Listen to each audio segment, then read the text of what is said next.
Мен Асанхан Нұрбекұлы. Мен сәкен Сейфуллин орта мектебінде оқимын.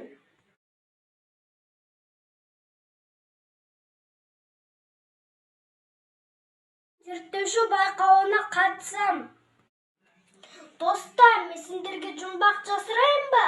Бар ма, жоқ па, оны анық білмейсің. Ол жоқ жерде өмір сүріп жүрмейсің.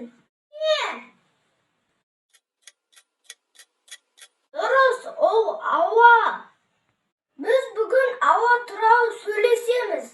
Онда біз тәжірибе жасап көрейік.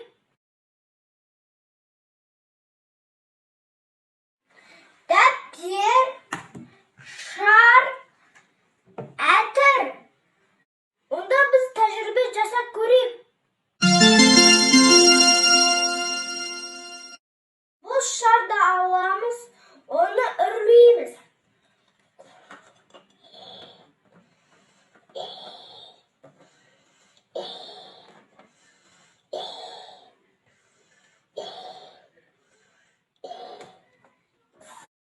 Шар үлкейді, мен оны ауамен толтырдым. Достар, мен оны жіберсем не болады? Достар, не болды?